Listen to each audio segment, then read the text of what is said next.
something interesting is sure to happen. Well, I think you ought to tell me who you are first. Mr. Rabbit, then why did you ask the question? Goodness, this is quite extraordinary. Would you tell me, please, which way I ought to go from here? But today is turning into the most curious adventure I have ever had.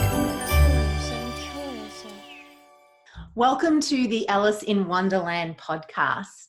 This is a place for you to open your mind, let your sense of wonder, imagination, and most importantly, your sense of curiosity loose.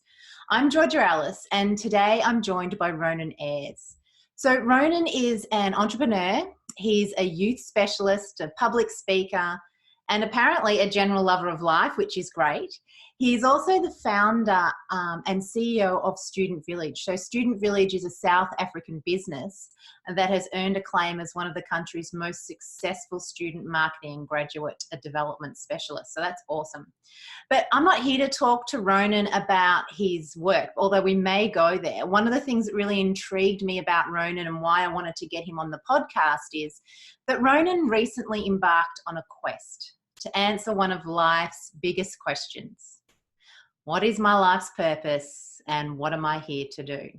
And I'm personally really curious to hear more about this journey and this story, what led him to go on this quest and potentially what happened during that quest and wherever our conversation goes. So let's get curious. Welcome, Ronen. Hey, Georgia, how you doing? I'm really good. So, and I'm going to let our listeners know that Ronen is dialing in from South Africa. And we've got a little bit of time difference here. So it's in the afternoon for me here in Australia and it's first thing in the morning. So Ronen, drink your coffee as much as you need to be able to get your juices flowing for today. Cool. If I sound like a midnight caller DJ, that it just is what it is. Hey, we like that voice. Those voices are easy to listen to. So go ahead. So one of the questions I ask all of my guests on the podcast is a really simple question, and it's along the lines of the title of the podcast, which is Alice in Wonderland. So Alice in Wonderland is a wonderful children's story. And my question is, Ronen, I want you to imagine that I'm a 7-year-old girl and I'm just walking through Wonderland. Wonderland happens to be South Africa. So I'm wandering around in South Africa and I bump into you as I'm exploring this wonderful place. And I ask you, hey, Ronen, now remember, I'm 7 years old. Who are you? What do you do? What would you answer and how would you answer that to a 7-year-old girl? I love this question. I'd like to suggest 7 and 70 because I often have to explain to my mother what I do. And I feel it's a similar kind of response. And I guess I've had a lot of practice answering this question to my kids. And the way I explain it is I help large companies to understand how young people think.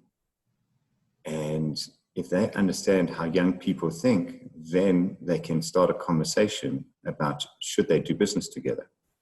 And what I do is I help facilitate the exchange of big brands and university students, all in the aid of either promoting their products and services or to attract them once they graduate to go work at these companies. Wow. That's an amazing service that you offer. So just on that, how did you get into that? What's your story? What led you to be able to be doing this as part of your offering? So I can directly attribute it to partly running away and part having a midlife crisis at 25. And that was a potent cocktail for really starting something new. And I guess to tell the story is I was a third generation from an immigrant family, and we grew up in a small town. My grandfather and grandmother escape Lithuania, escape persecution. And they started a small business in a mining town, and that business had to do with selling bicycles, bicycle parts, and toys to the mining stores. And I grew up in this business, and this was something I was groomed to be the next Jedi, the third generation, someone to take over and carry on the business. And this was my lifelong internship. I learned about business, the ups, the downs, the everything around stock and exchange rates and importing and things going wrong, things going right. And this was my dinner table talk every night of my life, for I'd say my first 18 years. And then I went to university, and I knew deep down inside I did not want to get into this business. I could do it, but the thought of working with two generations above me, and I wasn't necessarily passionate about the business, was my first clue that I was someone who wanted to chase my passions as opposed to go with what was easy. And so I bought some time, and after uni, I went to work for an amazing investment bank. And after 3 great years there, I realized one thing. Outwardly, I looked great. I used to wear the suits, I had the whole, everyone was so proud of me, and inside I was dead. So it's quite a sobering thought at the age of 25 that you feel like, seriously, is this the life that I've signed up for? Surely it wasn't meant to go down this path.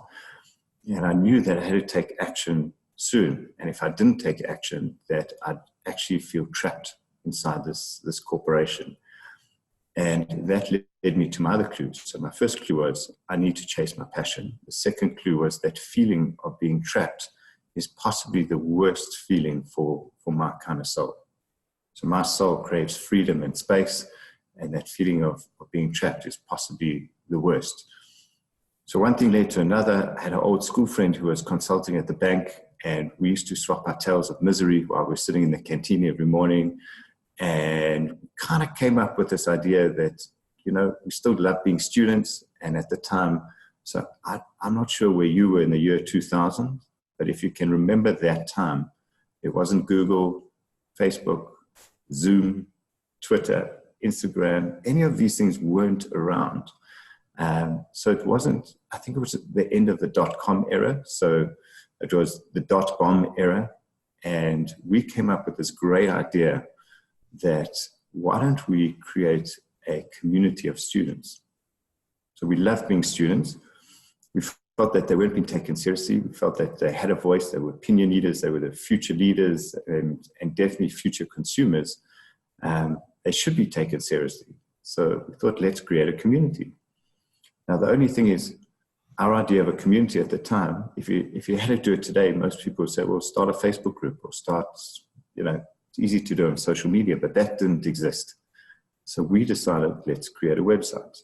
Now, the only thing going into the .bomb era, and so leaving an investment bank to start a student website, practically made us the laughing stock of town.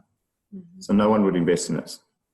So we actually took our measly little pensions that we had got as like on our graduate salary for 3 years.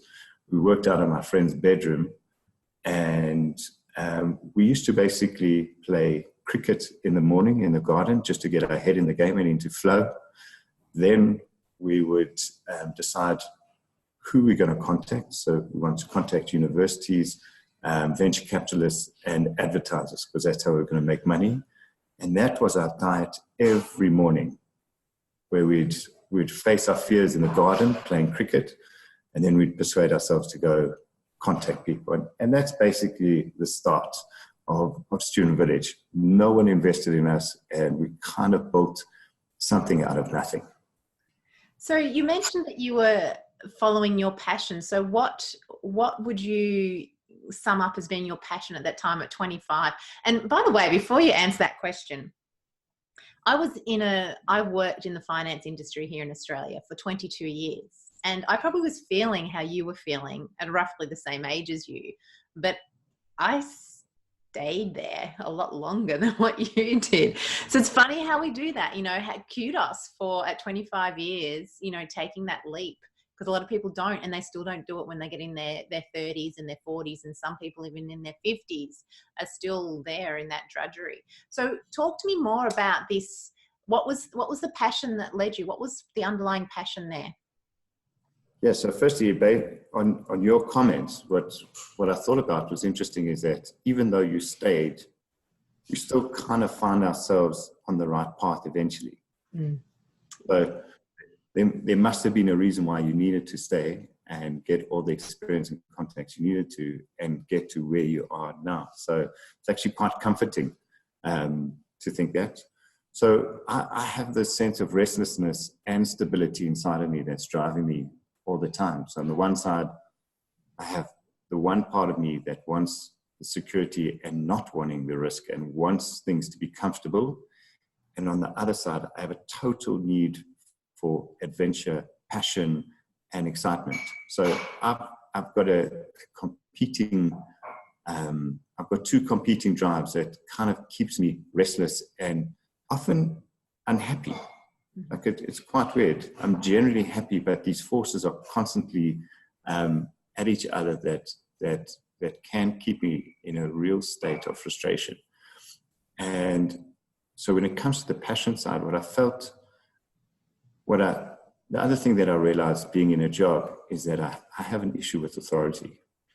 So with my need for freedom comes with a need for making my own decisions and not being subject to someone else. I guess you also learn when it comes to shareholders that it's not so easy, because you have relative freedom, but you're still answerable to others. But if you put that aside, I had the need to make my own decisions, to create something of significance. So I kind of felt me being in a company that I wasn't leaving any real signature in the world. And one of my other driving things is actually not necessarily to chase success. I've never been really money driven, but that real sense of leading a life of significance, that kind of, to steal the term, to make some kind of dent in the universe, to make a real impact on people. And the fact that I'm alive would make a difference to many. And that's my kind of driving force, coupled with the other one of a sense of creativity.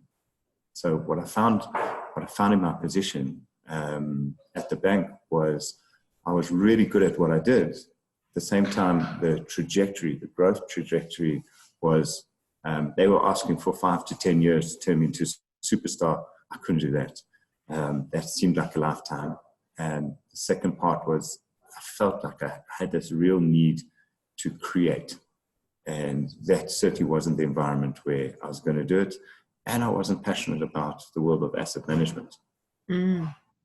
Yeah, it's interesting how that happens, isn't it? And I love your point that you mentioned about, about my comment. Well, maybe I was meant to stay where I was for the period of time that I was, even though it felt like it was sucking the soul out of me. So for any listeners who are, sitting on the edge, on the verge of thinking about potentially leaving or creating something themselves, that I guess we'll know the right time that's right for us.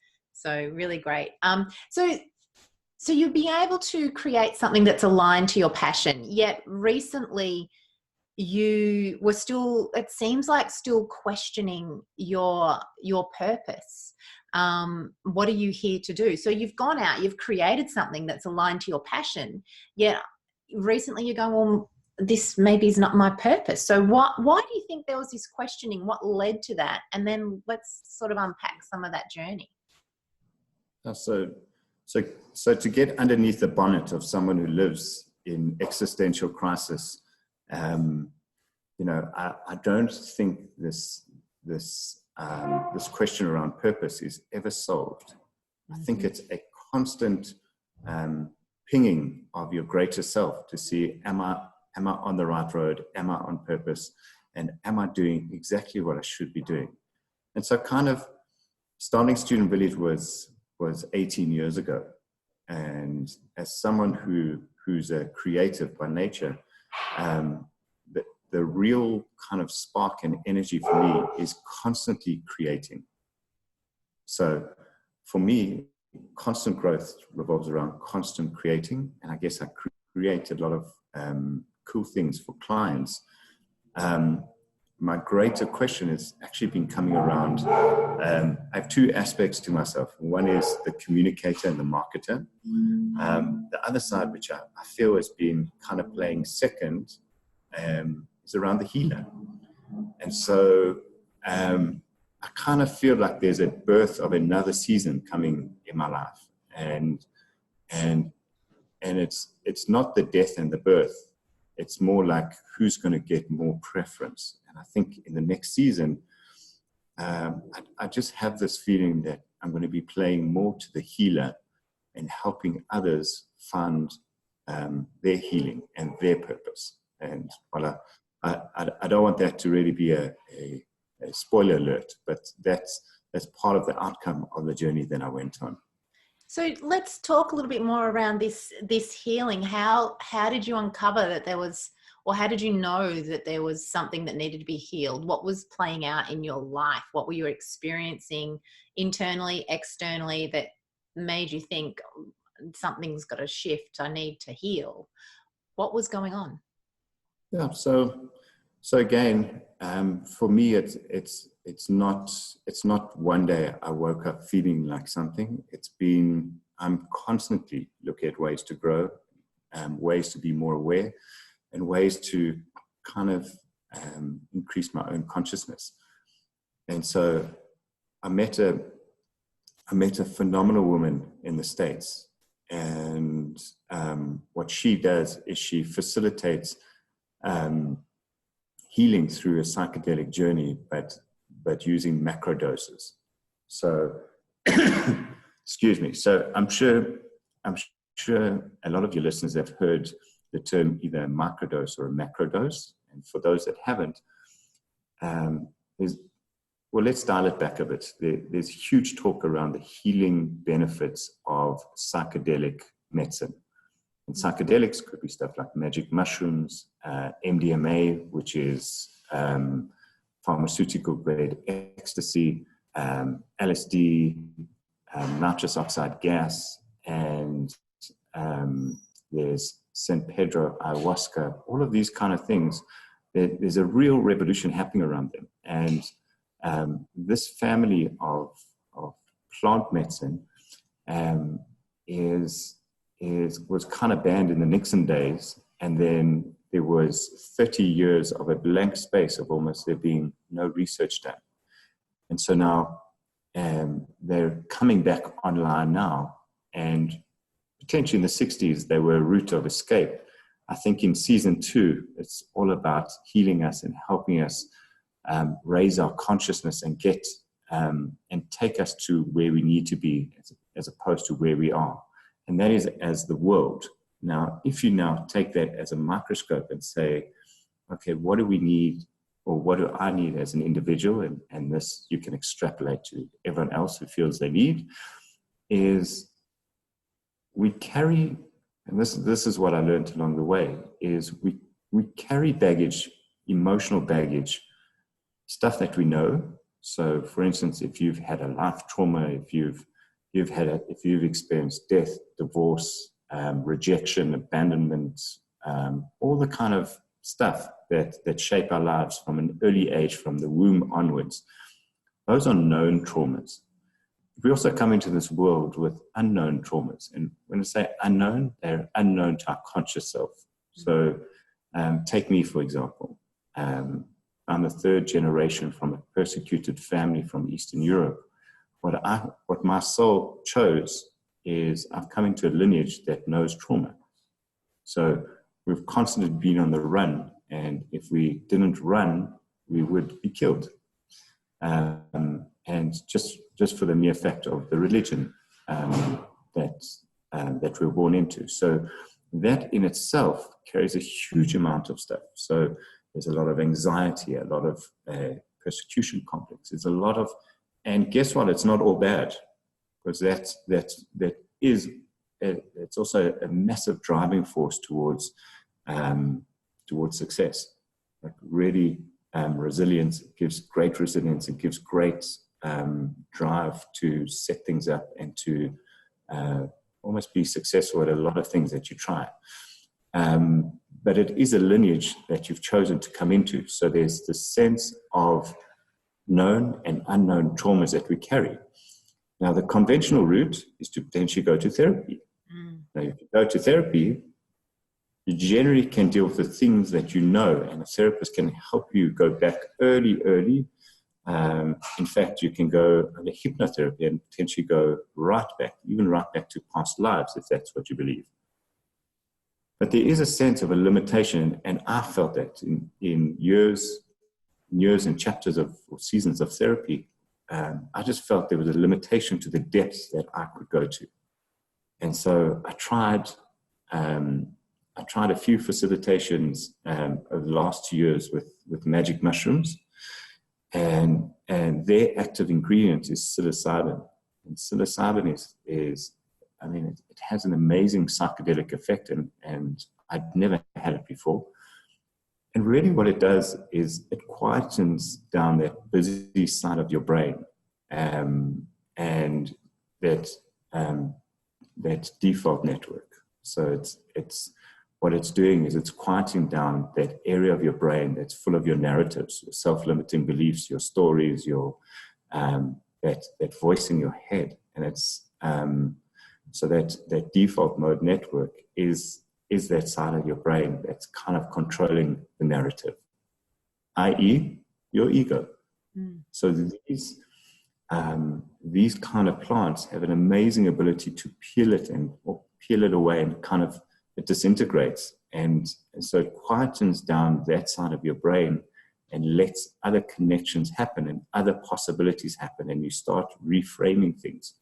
Now, this is the kind of stuff I was unable to do on my own. So I'm not saying this is the only way. I was saying in conventional ways, I wasn't able to do that. Mm-hmm.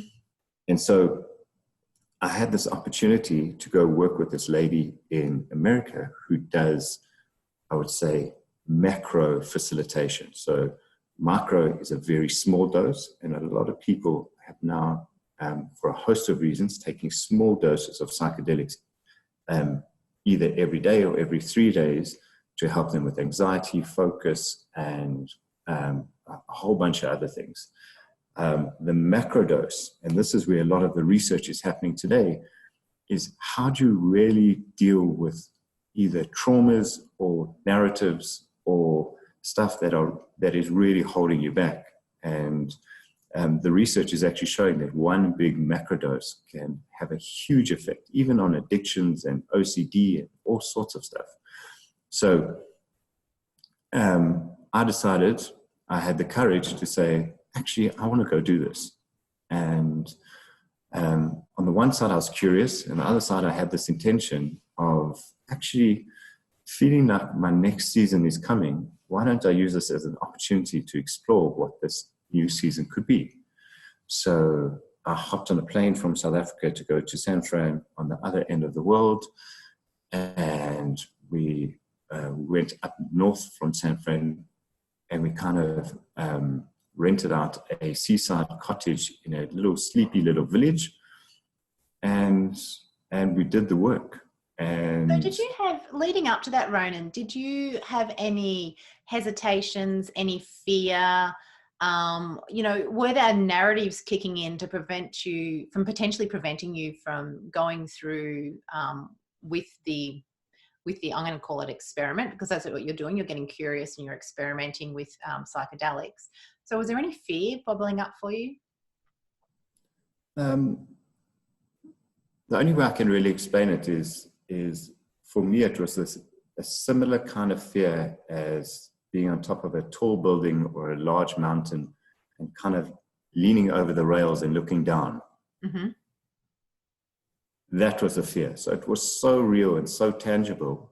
At the same time, I kind of felt like I was in safe hands. And that's probably the first lesson. You have to choose someone. Your facilitator needs to be someone that you feel safe with, who's experienced. And really, it's that old adage, whatever you do, don't try this at home. Yeah. Like this is big stuff. So would you And do it so I know that psychedelics, and you mentioned this, have been used a lot recreationally, especially from, you know, in the 60s and so forth. So would you recommend anyone have a go at this unfacilitated? so this is an interesting thing because you're kind of seeing this whole revolution starting, and instead of having a few beers or glass of wine on the weekend, you're starting to hear, well, why don't we just take some MDMA, or why don't we just have a few shrooms? And for me, I saw one of the top guys in the industry explain it in a way that really resonated with me. And it was really, are you purchasing a one-way ticket or a two-way ticket? So the weekend escapists, it's all about a one-way exit. It's a one-way ticket just out of my world and just kind of getting a break from my own reality. But you're not bringing anything back. In a facilitated therapeutic environment, these things are helping you. The medicine is helping you get to a deep, deep level, a level that you're unable to get to on your own, and then bring stuff up to the surface for you to integrate afterwards. So it's the before, during, and after that actually happens. And that's what I was actually interested in. By the way, I have tried a little bit on my own, and it's totally doable. But I wouldn't recommend it specifically on your first time. And what I realized for myself is, even if I did it on my own, I wasn't able to get to the depths that I could get to through facilitation. I realized that for me to completely surrender, I need someone there to help me. Yeah, beautiful. You mentioned something before, and I want to come back to your story, but this is something that some people talk a lot about around psychedelics, is around addiction. So yeah. Did you find post doing that you wanted more? Okay, I've done it now, I want to go and have more and do it again. And also, just to preempt that question, because sometimes it all depends. Some people have an addictive nature as well. So therefore, potentially they could just keep going back for more, which is the one ticket. So A, did you have an addictive nature? And B, if yes, do you feel like you want more? Or if you didn't have an addictive nature, are you finding that you want more? Really weird question. Yeah. I'm curious. It's a great question. And I think the first part of my answer would be, I think we all have latent addiction or addicts within us. Mm-hmm. And it could be for a number of things. And under stressful situations, you've just got to think, what do you reach for first? So some people might reach for alcohol. Some, it may be porn. Some may be gambling or extreme sports, or who knows? There's a whole bunch of things that when your own kind of addict gets released. Having said that, I've never I don't really have that specifically around psychedelics. Like, I've had them, I've realized the great effect, and if anything, I wake up the next day saying, wow, that was great, but I couldn't face another day of it. Because it's a real intense commitment. Like any kind of trip or journey is at least 4 to 6 hours. And so I kind of went on a 40-hour journey. So I was kind of spent after that. And so here's an interesting thing around the addiction. So they're known, like magic mushrooms, are known to be almost the least addictive of any kind of substance. And guess what? You cannot overdose on them. There's no known case of someone ODing on them. You can have a really bad trip, but there's no known danger of overdosing. So that's kind of an interesting one. Absolutely. But, yeah. So kind of, and just to add another layer to that is for most people, if they are going to go down the psychedelic route, they should only probably look at certain, like almost as a rite of passage, at certain times of their life that they should have it. Because some people, those that kind of experience psychotic episodes or are really vulnerable on the mental side, that they shouldn't even have it at all. probably most people should only have it a handful of times in their life, and some people can have it often. So my big insight around it is I certainly don't feel addicted to it at all, but I do realize that I accumulate a lot of baggage as the months go by, and I kind of realize that my own threshold is I watched my kind of my life after this experience that I had, the intense experience, and I was probably good for 4 months afterwards. And some things I feel I've really healed, and some things I'm still dealing with. Yeah. So I kind of feel my accumulation of baggage and stuff, probably every 3 months I should do a clearing of sorts. So not an intense experience, but I'm probably a once a quarter kind of dude. So have you come across, so I haven't dabbled in psychedelics for any form of healing. And I've had journeys where I've healed traumas, past traumas, known and unknown, through other methods. So my question is, like, it sounds really great to go and do this because and based on what we've spoken about previous to this conversation now, is I know you've come back with some really great information. We'll probably get to that. But getting that information is one thing, but then having the tools to be able to integrate it into your life so that when you start accumulating more baggage, as you said, what tools do you have to move through that helps you understand that you're accumulating baggage without you having to go on a trip to get answers, as in a psychedelic trip? Are there any, is there anything that we can do that doesn't involve that you know of? You may not have come across anything yet. So I think there's a host of options out there, and I certainly don't want to be positioned as someone who's saying, listen, psychedelics are here and this is the only option. For some people, it's really not the right thing, and for others could be absolutely terrifying. Having said that, there's the conventional therapeutic routes, so therapists. One of the powerful things I've also seen is family constellation work. Mm-hmm. That's also really powerful, and it doesn't involve any form of kind of inward invasive kind of work, and it's really powerful and quite gentle, and you're not really facing your fears to that kind of extent. What we're seeing in many ways also is deep breath work, meditation, and for me, often, like where I used to get my buzz often was getting out into big nature and specifically trail running, and to be more specific, for me, running down a mountain and being unable to think about anything else was part of my healing, because I managed to quieten that side of my brain that was constantly, kind of driving the bus. And in that, I could let other things come through, and which led to just that real form of healing.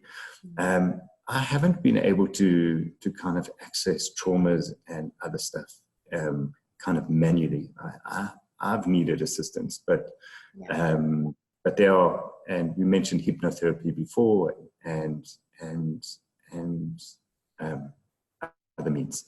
Yeah, and even with my own journey, when I've accessed the unknown traumas through epigenetic sort of work, things that come down through the cells and through the cell memories, and you mentioned earlier past lives, all those sort of things. If that's your jam, I've always had somebody assist me with it. I haven't been able to do it on my own, so I think there is a place and a space for having people be able to facilitate something for you to be able to understand some of those unknown traumas that we carry.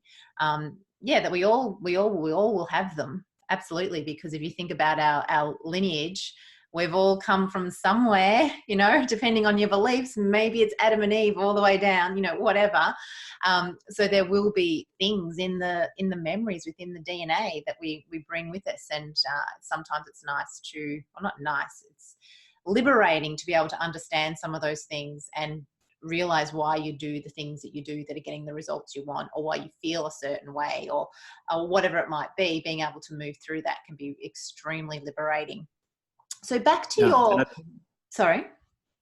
So, sorry, just to add to that, we often don't know what drives a lot of our decisions and our behaviors.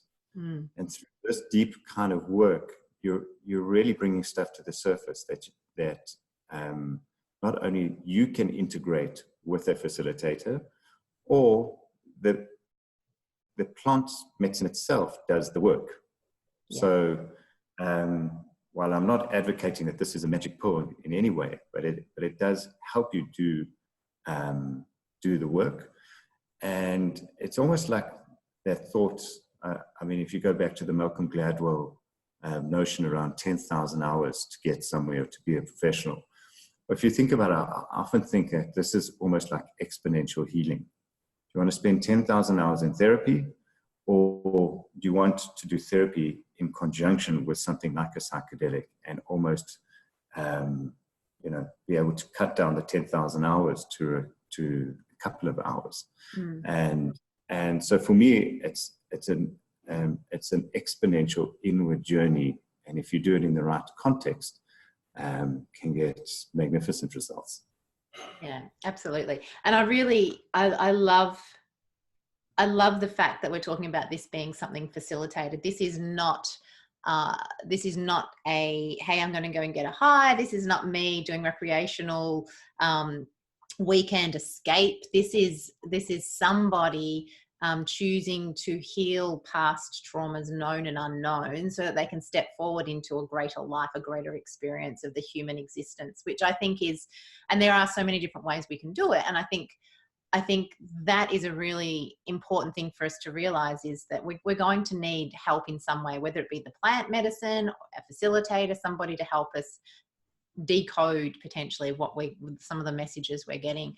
So you flew from South Africa over to San Francisco, just north of San Francisco. You went through your macro dose, so you had a pretty intense experience of uncovering the unknown.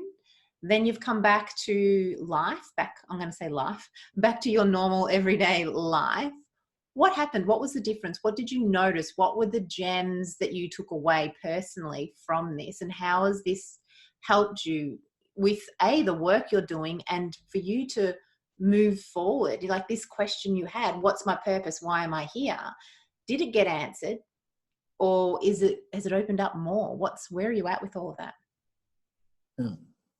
Lots of questions there, sorry. Yeah, so it's quite interesting. I remember waking up the day after the big day of the journey, and my system was still kind of wired up. I couldn't really sleep. So it was a few hours of rest. I remember sunrise came, and I thought, let me take a walk to the beach. And on a physical level, I felt so great. I felt so much lighter. I felt like I had really shed some real baggage. So much so as the day before, I had huge physical pain between my shoulder blades. And I kind of knew it was an old wound, and I had the images of me carrying a burden, and it was the pain of carrying a burden. And that burden for me felt like an old pain. And when I mean old, not just from this life, of just carrying huge responsibility and responsibility around my beliefs, around things that weren't kind of popular at the time. So contentious beliefs, persecution, and just overwhelming responsibility for those that are in my kind of sphere of influence. And I've carried this my whole life, and I've kind of never understood it. And I woke up the next morning feeling just light, like that. Like I'd removed this huge rock from between my shoulder blades, and I actually felt unbelievable in that sense. But I remember walking to the beach feeling hugely disappointed because I'd gone right across the globe and thinking, like, I've put myself through this really, really intense experience, and I wasn't sure that I had got the results. So I went in with this intention: what will my life purpose be? And I thought, I'm going to basically get into a rocket ship, and it's going to go straight into another stratosphere, into the galaxy, and I'm going to see the inner workings of things, and I'm going to see the grand plans for me. And I come back, coming down from the galactical mountain, knowing what I should do, and I'll go back and do what needs to be done. And it will all be a neat little package, and thank you very much. And that's the jam. Came back, and so I remember coming back from the beach or being on the beach and thinking, well, hang on, I may be disappointed because I don't have the answer, but let's look at what I did get. And so on the one hand, shed a lot of baggage, feeling a lot lighter physically and mentally, to some really unknown traumas that came up, and there were some intense ones. That what I realized, them coming to the surface, illustrated to me a lot of my decisions and behaviors were coming from this trauma. So just to explain, one of them was being separated from a mother at birth, and it felt like one of us didn't make it. And it was this intense trauma. And out of that, it felt like the seat of my trust issues. And boy, have I suffered from trust issues in my time, and specifically in relationships. And that's acted out in some really interesting ways. And I felt like in many ways I had brought it to the surface, I had worked with it, and kind of felt, okay, now I get it, and that I've actually healed it. And when I started putting all of these things back together, I realized the importance of doing this kind of work. And in realizing doing this kind of work, what I actually felt is, hang on, my new season and part of my new purpose would be helping others do this kind of work. And in doing this kind of healing and this kind of work, I realized, like, if we really want to make a significant impact in the world and raise its consciousness as a whole, the first place and the best place to start is always with yourself. So if I can play a meaningful part in helping others raise their own consciousness by going into the hard places and having the courage to deal with what they're carrying with, not only in a linear fashion will it help everyone in this lifetime and in this space raise their own consciousness and then the consciousness of the whole. And if the consciousness of the whole improves, then the world improves. It's that kind of quantum kind of equation. But what I've also learned through research is that if you're healing the traumas on an epigenetic level, you actually can change your own genetics. This is like quite a weird thing. We feel that we're victims to our own DNA, and we can be, or we can choose not to. And in that choice of healing things that are really getting us down or dictating or driving our own bus or our own behavior, is that we can not only make sure that it doesn't get passed down, but it actually can also heal backwards in the past, because time isn't linear. And that's a whole nother rabbit hole we can go down. Yeah, let's not go there today, but I've learned that it's a really powerful thing. So I know you and I could have so many rabbit holes we can go down. So yeah. So to answer the question around purpose, is that going through this journey and looking for purpose, I didn't find it in the way that I was looking, and that's often the first and the biggest lesson in doing this kind of work is the medicine will decide what you need, not what you want. Yeah. And so I kind of learned that hard lesson, but indirectly I stumbled upon my purpose. Yeah, and look, I got so many visuals when you were talking there, when you're talking about, if we heal ourselves at one level, then we have the ability then to help heal others, which now becomes part of what you're saying is part of your purpose. I got this visual of all these human beings, all of us human beings walking around with rocks on our backs.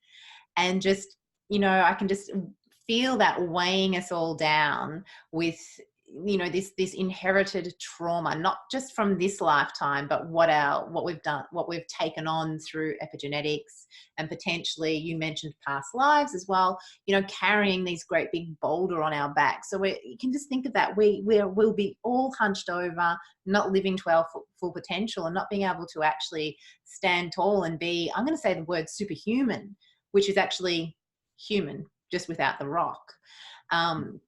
So if we can just help people to start move away from some of that baggage that we carry around unknowingly and unwittingly, I think the world, as you say, can become a much better place. And I think in doing that, can you imagine, you know, the world with all these rocks, the pain that we feel, the grumpiness, the stress, the anger, and all these things that we'd have towards other people because our rocks are so heavy.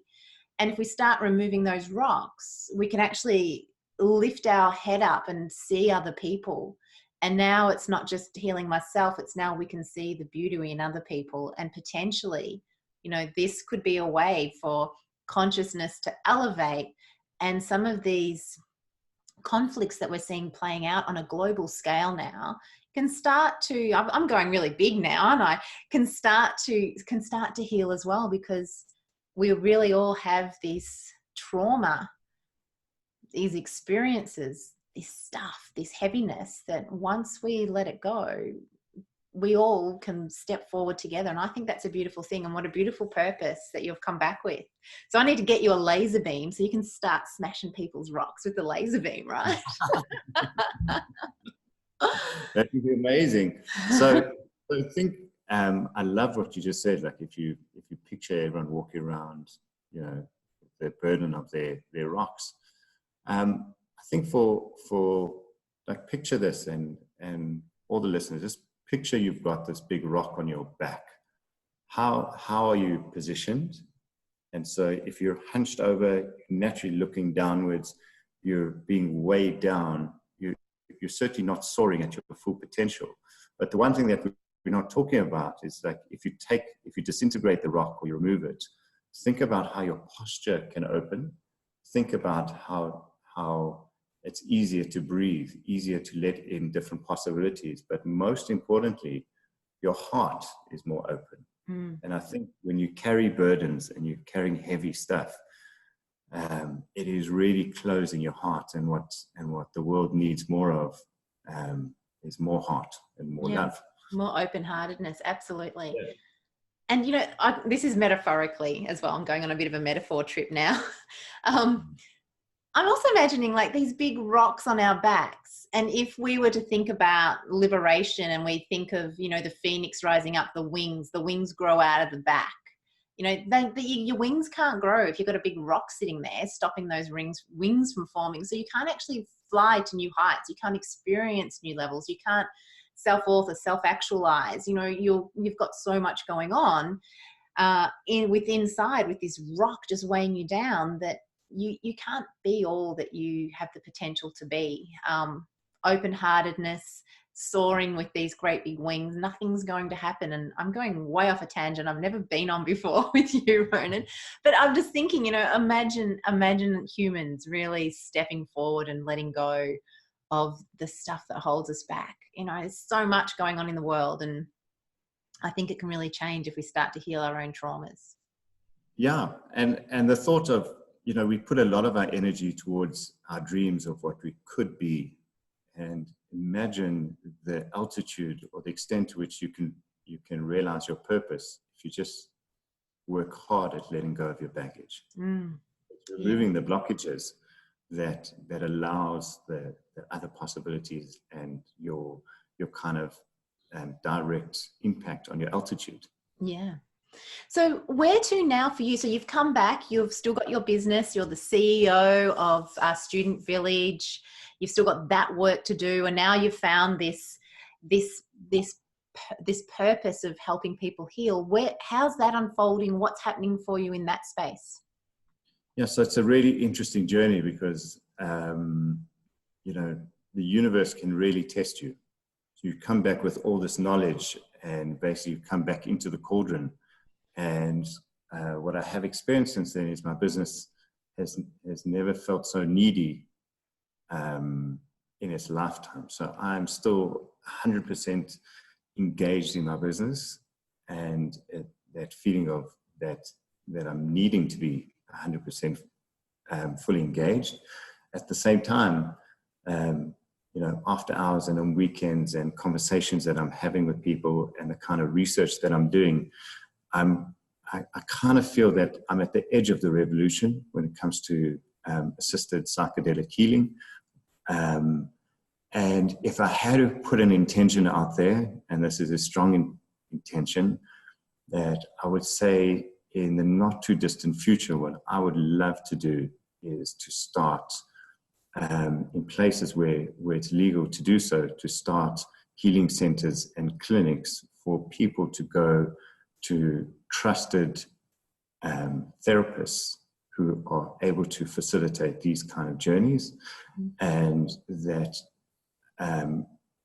could have a massive impact on the rise of consciousness in the world through healing centers, not only to deal with trauma and baggage, but then to reshape and recreate or redesign the individual's future and their own purpose.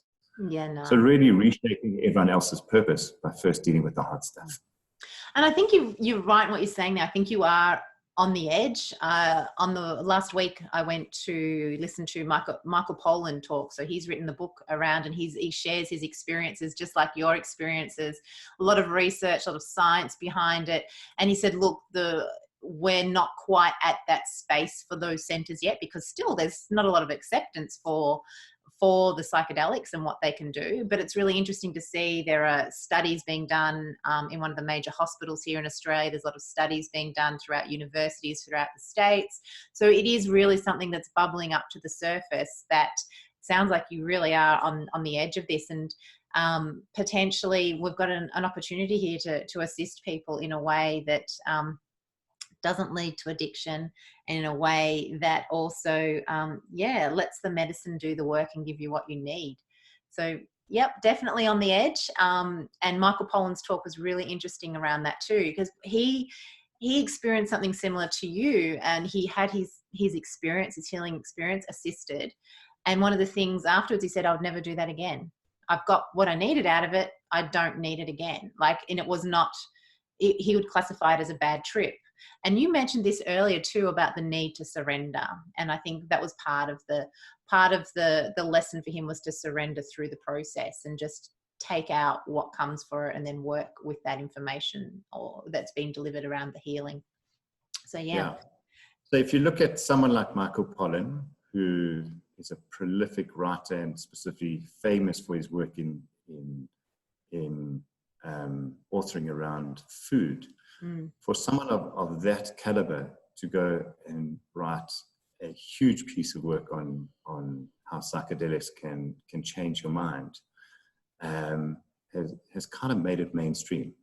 So he's done a huge service to this whole revolution by having the courage to go down that road and then to publish the work. And that becomes a huge reference point in mainstreaming this revolution. Yeah, it'll be interesting just to watch this space and see how it unfolds, because, we do have, as a society and as a collective, these conventional thinking around it. So being able to open our minds and move past that conventional thinking into potentially, hey, these are plant natural substances that potentially can help us. We'll see what happens. The world's starting to open up in some way.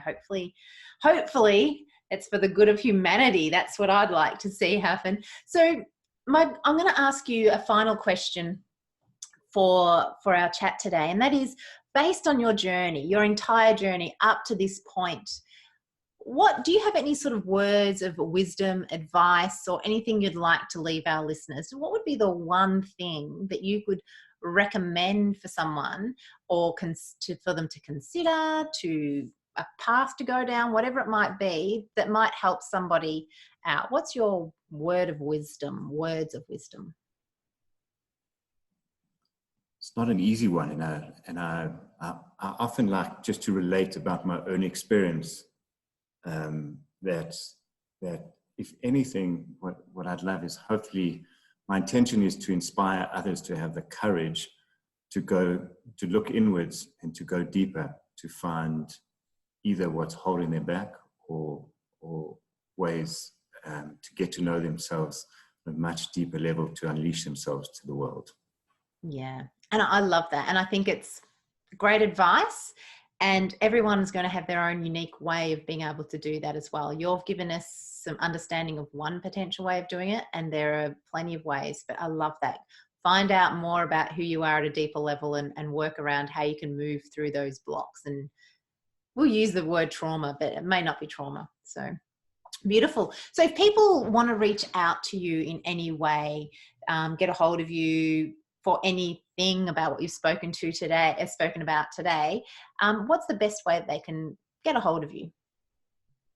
So I've left my details with you, so I think it will be on the podcast. So I guess most people find it easy on email first, but I'd like to go as far as saying I'm happy to go the WhatsApp route initially.